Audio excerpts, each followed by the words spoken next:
जय श्री राधे कृष्णा।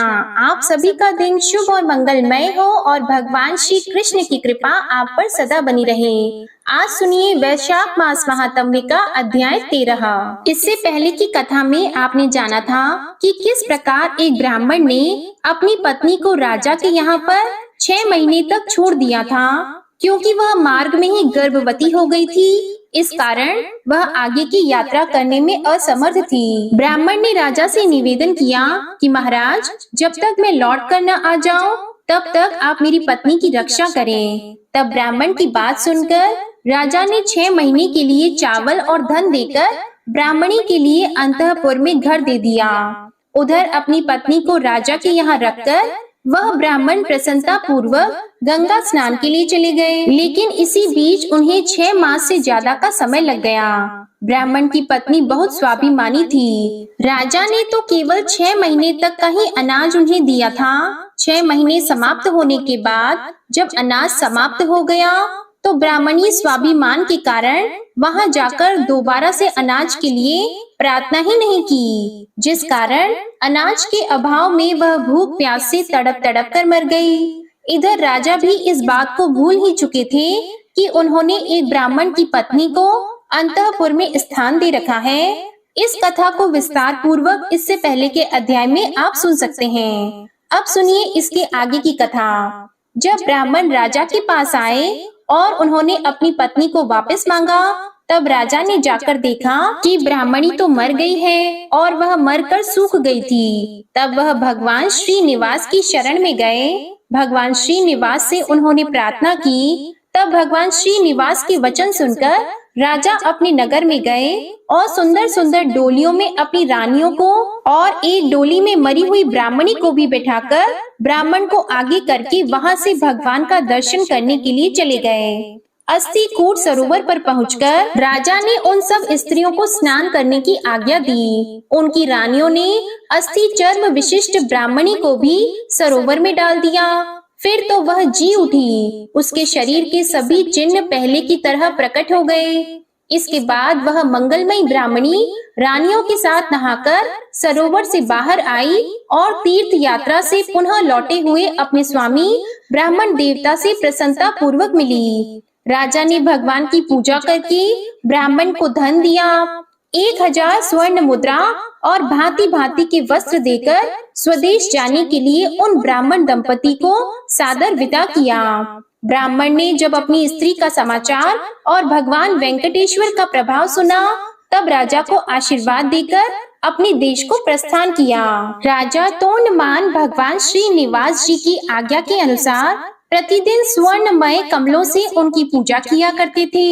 एक दिन उन्होंने देखा भगवान के ऊपर मिट्टी का बना हुआ तुलसी पुष्प चढ़ा हुआ है। इससे हैरान होकर राजा ने पूछा, भगवान, ये मिट्टी के कमल और तुलसी पुष्प चढ़ाकर कौन आपकी पूजा करता है? उनके इस प्रकार पूछने पर देवाधिदेव भगवान ने स्मरण करके कहा, मेरा एक भक्त कुम्हार है जो कूर्म ग्राम में निवास करता है। वह अपने घर में मेरी पूजा करता है और मैं उसे स्वीकार करता हूँ। भगवान की यह बात सुनकर राजा उस कुम्हार को देखने के लिए गए और कूर्मपुर में जाकर उसके घर पहुँचे। राजा को आया देखकर कुम्हार उन्हें प्रणाम करके आगे खड़ा हो गया। उसका नाम भीम था। राजा ने उससे पूछा, भीम, तुम अपने कुल में सबसे श्रेष्ठ हो, बताओ भगवान की पूजा किस प्रकार करते हो? उनके पूछने पर कुलाल ने कहा, महाराज, मैं कभी कोई पूजा नहीं जानता। भला आपसे किसने कह दिया कि कुम्हार पूजा करता है? तब तोंडमान बोले, स्वयं भगवान श्रीनिवास ने तुम्हारे पूजन की बात कही है। राजा की बात सुनकर कुम्हार को पूर्व काल में दिए हुए भगवान के वरदान का स्मरण हो आया। उसने कहा, महाराज, पहले भगवान वेंकटेश्वर ने मुझे यह वरदान दिया है कि जब तुम्हारी की हुई पूजा प्रकाशित हो जाएगी, जब राजा तोंडमान तुम्हारे द्वार पर आ जाएंगे और उनके साथ तुम्हारा संवाद होगा, तब तुम्हें मोक्ष प्राप्त हो जाएगा। इस प्रकार कहकर पत्नी सहित कुम्हार ने वहां आए हुए विमान को और उस पर बैठे हुए भगवान जनार्दन को देखकर उन्हें प्रणाम करते हुए प्राण त्याग दिया।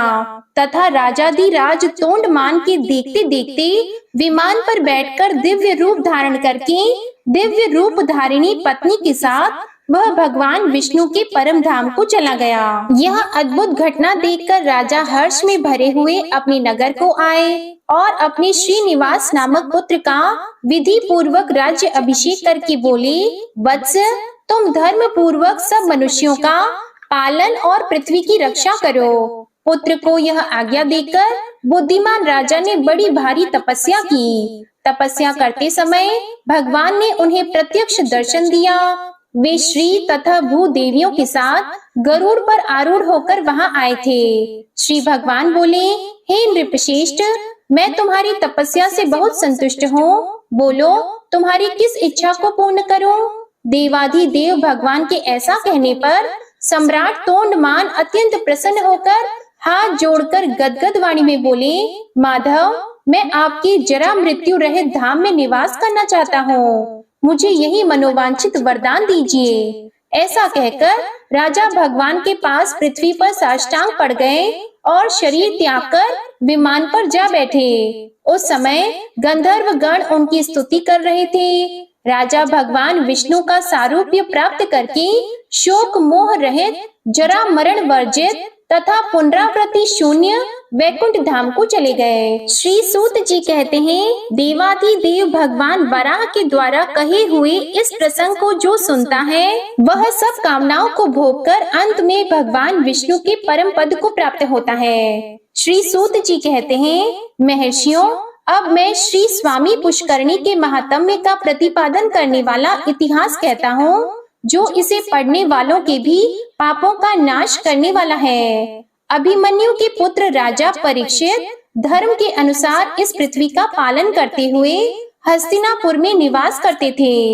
एक समय वे मृगया में अनुरक्त होकर वन में घूम रहे थे। उस समय उनकी अवस्था 60 वर्ष की हो गई थी। वे भूख और प्यास से पीड़ित थे। घूमते घूमते उन्होंने एक ध्यान मग्न मुनि को देखकर पूछा, मुनि, मैंने इस समय वन में अपने बाण से एक हिरण को घायल किया है। वह भय से कातर होकर भाग गया है। क्या आपने उसे देखा है? मुनि की समाधि लग गई थी। उन्होंने मौन रहने का व्रत भी लिया था। इस कारण राजा को कुछ भी उत्तर नहीं दिया। तब राजा ने कुपित होकर एक मरे हुए सांप को धनुष से उठाकर मुनि के कंधे पर रख दिया और अपने नगर की राह ली। मुनि के एक पुत्र था जिसका नाम श्रृंगी रखा गया था। श्रृंगी के कृष्ण नाम वाला कोई श्रेष्ठ द्विज मित्र था। उसने विवाद में अपने मित्र श्रृंगी से व्यंग्य पूर्वक कहा, सखी, तुम्हारे पिता इस समय मरा हुआ सांप कंधे पर ढो रहे हैं। तुम बहुत घमंड न दिखाया करो और मेरे आगे यह व्यर्थ क्रोध न किया करो। यह सुनकर श्रृंगी कुपित हो उठा और शाप देते हुए बोला, जिस मूढ़ बुद्धि मानव ने मेरे पिता के कंधे पर मरा हुआ सांप रखा है, वह 7वें दिन तक्षक नाग के काटने पर मृत्यु को प्राप्त होगा। इस प्रकार उस मुनि कुमार ने उत्तरानंदन परीक्षित को शाप दे दिया। उसके पिता शमीक मुनि ने जब यह सुना कि मेरे पुत्र ने राजा को शाप दिया है, तब वे उससे बोले, अरे समस्त लोगों की रक्षा करने वाले, राजा को तूने क्यों शाप दिया? राजा के न रहने पर हम लोग संसार में सुख पूर्वक कैसे रह सकेंगे? क्रोध से पाप होता है और दया से सुख मिलता है। जो मनुष्य मन में आए हुए क्रोध को क्षमा से शांत कर देता है, वह इस लोक और परलोक में भी अतिशय सुख का भागी होता है। क्षमा युक्त मनुष्य ही उत्तम श्रेय प्राप्त करते हैं। बेटे को इस प्रकार समझाकर शमीक ने दौरमुख नाम वाले अपने शिष्य से कहा, वत्स दौरमुख, तुम जाकर राजा परीक्षित से मेरे पुत्र के दिए हुए शाप का वृतांत, जिसमें तक्षक नाग के डसने की बात है, वह बता दो। महामते, फिर शीघ्र मेरे पास लौट आना। शमीक के ऐसा कहने पर दौरमुख ने उत्तरा कुमार राजा परीक्षित के पास जाकर कहा, राजन, आपके द्वारा पिता के कंधे पर रखे हुए मृतक सांप को देखकर शमीक के पुत्र श्रृंगी ऋषि ने रोष में आकर आपको यो शाप दिया है। आज से 7वें दिन अभिमन्यु पुत्र परीक्षित महानाग तक्षक के काटने पर उसकी विषा अग्नि से जलकर भस्म हो जाए। राजा से ऐसा कहकर दौर्मुख शीघ्र लौट गया। उसके जाने पर राजा ने गंगा की बीच धारा में एक ही खंबे का एक बहुत ऊंचा और विस्तृत मंडप बनवाया और भगवान विष्णु के प्रति भक्ति भाव बढ़ाते हुए अनेक देवर्षि, ब्रह्मर्षि तथा राजर्षियों के साथ वे उस ऊंचे मंडप में रहने लगे। उसी अवसर पर मंत्र जानने वालों में श्रेष्ठ काश्यप नाम वाला ब्राह्मण तक्षक के महान विष से राजा की प्राण रक्षा करने के लिए 7वें दिन वहां जा रहा था। दरिद्र होने के कारण वह राजा से धन पाने की इच्छा रखता था। इसी बीच में तक्षक नाग भी ब्राह्मण का रूप धारण करके आ गया। मार्ग में काश्यप को देखकर उसने पूछा, ब्राह्मण महामुनि, तुम कहाँ जाते हो, मुझे बताओ। काश्यप ने उत्तर दिया, आज महाराज परीक्षित को तक्षक नाग अपनी विषा अग्नि से जलाएगा। उसकी विषा अग्नि को शांत करने के लिए मैं महाराज के पास जाता हूँ। तब तक्षक बोला, विप्रवर, मैं ही तक्षक हूँ। मैं जिसे काट लूं उसकी चिकित्सा 100 वर्षों में भी 10,000 महामंत्रों से भी नहीं हो सकती। यदि तुम में मेरे काटे हुए को भी अपनी चिकित्सा द्वारा जिला देने की शक्ति है तो बहुत ऊंचे इस वृक्ष को मैं डसता हूँ, तुम जिला दो। यूं कहकर तक्षक ने उस वृक्ष को काट लिया। उसके डसते ही वह अत्यंत ऊंचा वृक्ष जलकर भस्म हो गया। उस वृक्ष पर पहले से ही कोई मनुष्य चढ़ा हुआ था, वह भी तक्षक के विष की ज्वालाओं से दग्ध हो गया। तब मंत्रज्ञों में श्रेष्ठ काश्यप ने अपनी मंत्र शक्ति से उस जले हुए वृक्ष को भी जला दिया। उसके साथ ही वह मनुष्य भी जी उठा। यह देखकर तक्षक ने मंत्र कुशल काश्यप से कहा, ब्राह्मण, राजा तुम्हें जितना धन दे सकते हैं उससे दूना मैं देता हूँ, इसे लेकर शीघ्र लौट जाओ। यूं कहकर तक्षक ने उसे बहुमूल्य रत्न देकर लौटा दिया। इसके बाद तक्षक ने सब सर्पों को बुलाकर कहा, तुम सब लोग मुनियों के वेश धारण करके राजा के पास जाओ और उन्हें भेंट में फल समर्पित करो। बहुत अच्छा कहकर सभी राजा को फल देने लगे। उस समय तक्षक भी किसी बेर के फल में कृमि का रूप धारण करके राजा को डसने के लिए बैठ गया। ब्राह्मण रूपी सांपों को दिए हुए सभी फल राजा परीक्षित ने बूढ़े मंत्रियों को देकर कौतूहलवश एक मोटे फल को हाथ में ले लिया। इसी समय सूर्य भी अस्ताचल पर पहुंच गए। उस फल में सब लोगों ने तथा राजा ने भी एक लाल रंग का कीट देखा, वही तक्षक था। उसने शीघ्र ही फल से निकलकर राजा के शरीर को लपेट लिया। यह देखकर आसपास बैठे हुए सब लोग भय से भाग गए। हे ब्राह्मणों, तक्षक की अत्यंत प्रबल विषा अग्नि से राजा परीक्षित मंडप सहित तत्काल जलकर भस्म हो गए। पुरोहित और मंत्रियों ने उनका और्ध्वदेहिक संस्कार करके प्रजा की रक्षा के लिए उनके पुत्र जन्मेजय को राजा के पद पर अभिषिक्त कर दिया। तक्षक से राजा की रक्षा करने के लिए जो काश्यप नामक ब्राह्मण आया था उसकी सब लोग निंदा करने लगे। अंत में वह शाकल्य मुनि की शरण में गया और उन्हें प्रणाम करके बोला, भगवान, आप सब धर्मों के ज्ञाता और भगवान विष्णु के प्रिय भक्त हैं। ये मुनि, ब्राह्मण, सुहृद तथा अन्य लोग जो मेरी निंदा करते हैं, इसका क्या कारण है यह मैं नहीं जानता। यदि आप जानते हो तो बताएं। तब महामुनि शाकल्य ने क्षण भर ध्यान करके काश्यप से कहा, तुम तक्षक से महाराज परीक्षित को बचाने के लिए जा रहे थे, किंतु आधे मार्ग में तक्षक ने तुम्हें मना कर दिया। जो मनुष्य विष, रोग आदि की चिकित्सा करने में समर्थ होकर भी काम, क्रोध, भय, लोभ, मात्सर्य अथवा मोह से विष एवं रोग से पीड़ित मनुष्य की रक्षा नहीं करता, वह ब्रह्म हत्यारा, शराबी, चोर, गुरु पत्नीगामी तथा इन सबके संसर्ग दोष से दूषित है। उसके उद्धार का कोई उपाय नहीं है। महाराज परीक्षित पवित्र यश वाले, धर्मात्मा, विष्णु भक्त, महायोगी तथा चारों वर्णों की रक्षा करने वाले थे। उन्होंने व्यास पुत्र सुखदेव जी से भक्ति पूर्वक श्रीमद् भागवत की कथा सुनी थी। ऐसे पुण्यात्मा राजा की रक्षा न करके जो तुम तक्षक के कहने से धन लेकर लौट गए, उसी कारण से श्रेष्ठ ब्राह्मण और बंधु बांधव तुम्हारी निंदा करते हैं। मरने वाले मनुष्य के प्राण जब तक कंठ में रहते हैं, तब तक उसकी चिकित्सा करनी चाहिए। तुम चिकित्सा करने में समर्थ होकर भी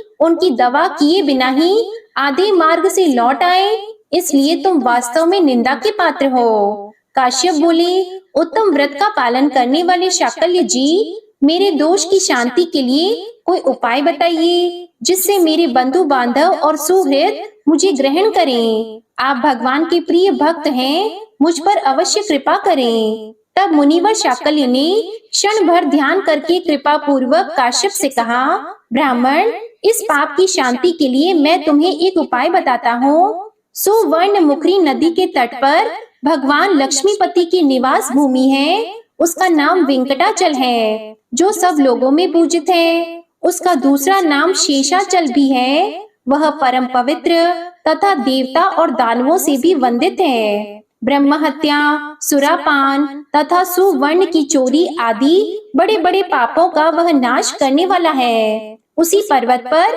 स्वामी पुष्करणी है, जो सब पापों का निवारण करने वाली है। वह मंगलदायिनी पुष्करणी भगवान श्रीनिवास के स्थान से उत्तर दिशा में है। तुम वेंकटाचल पर जाकर कल्याणमयी स्वामी पुष्करणी में संकल्प पूर्वक स्नान करो।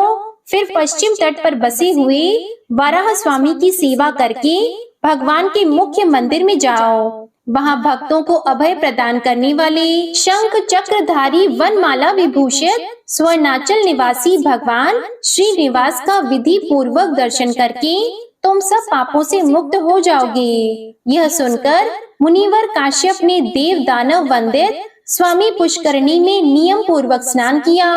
इससे वे शुद्ध और स्वस्थ हो गए।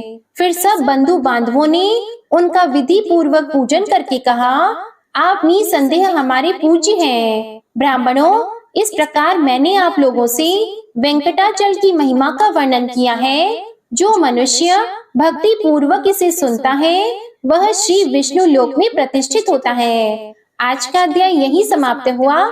इसके आगे का वृतांत आप अगले अध्याय में सुनेंगे। अब आप सुनिए विष्णु चालीसा का पाठ। विष्णु सुनिए विनय सेवक की चित लाए, कीरत कुछ वर्णन करो दीजिए ज्ञान बताए। नमो विष्णु भगवान खरारी, कष्ट नशावन अखिल बिहारी। प्रबल जगत में शक्ति तुम्हारी, त्रिभुवन फैल रही उजियारी। सुंदर रूप मनोहर सूरत, सरल स्वभाव मोहनी मूरत। तन पर पीतांबर अति सोहत, बैजंती माला मन मोहत। शंख चक्र कर गदा विराजे, देखत दैत्य असुर दल भाजे। सत्य धर्म मद लोभन गाजे, काम क्रोध मद लोभन छाजे। संत भक्त सज्जन मन रंजन, धनुज असुर दुष्टन दल गंजन। सुख उपजाए कष्ट सब भंजन, दोष मिटाय करत जन सज्जन। पाप काट भव सिंधु उतारण, कष्ट नाश कर भक्त उबारण।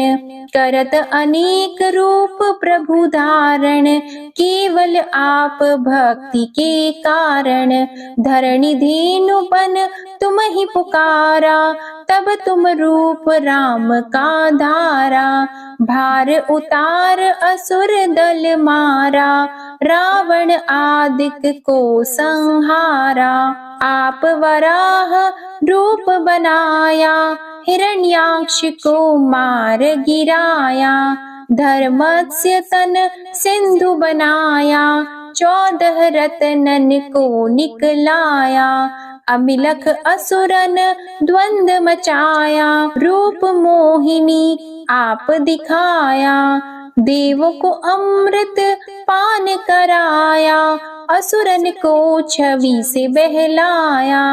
कूर्म रूप धर सिंधु मझाया, मंदराचल गिरि तुरत उठाया। शंकर का तुम फंद छुड़ाया, भस्मासुर को रूप दिखाया। वेदन को जब असुर डुबाया, कर प्रबंध उन्हें ढूंढवाया। मोहित बन कर खल ही नचाया, उस ही कर से भस्म कराया। असुर जलंधर अति बलदाई, शंकर से उनकी न लड़ाई।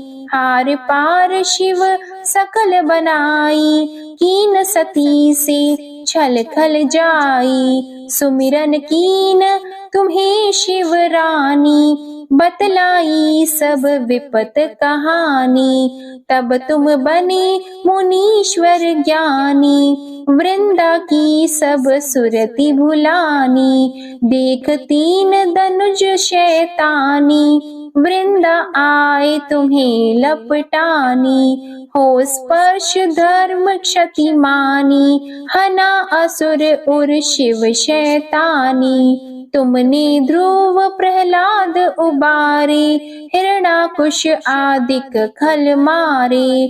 गणिका और अजामिल तारे, बहुत भक्त भव सिंधु उतारे। हरहु सकल संताप हमारे, कृपा करहु हरि सिरजनहारे। देखहु मैं निज दर्श तुम्हारे, दीप बंधु भक्तन हितकारे। चाहता आपका सेवक दर्शन, करहु दया अपनी मधुसूदन। जानो नहीं योग्य जब पूजन, होय यज्ञ स्तुति अनुमोदन।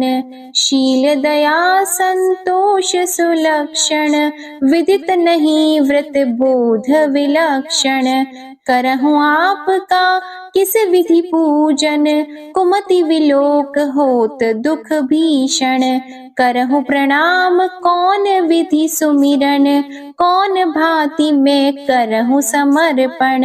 सुर मुनि करत सदा सेवकाई, हर्षित रहत परम गति पाई।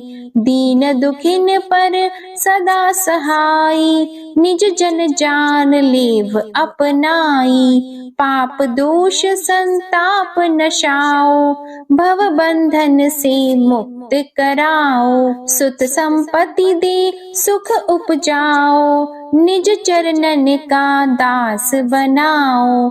निगम सदा ये विनय सुनावे, पढ़े सुने सो जन सुख पावे। श्री विष्णु चालीसा समाप्त होती है। प्रेम से बोलिए भगवान विष्णु और माता लक्ष्मी की जय। आपको आज की कथा पसंद आए तो वीडियो को लाइक कीजिएगा, शेयर कीजिएगा, कमेंट में भगवान लक्ष्मी नारायण जी की जय लिखिएगा और चैनल को भी सब्सक्राइब कीजिएगा। इसी के साथ आज आप हमारे चैनल पर शनिवार की व्रत कथा भी जरूर सुनिएगा। प्रेम से बोलिए राधे कृष्ण भगवान की जय।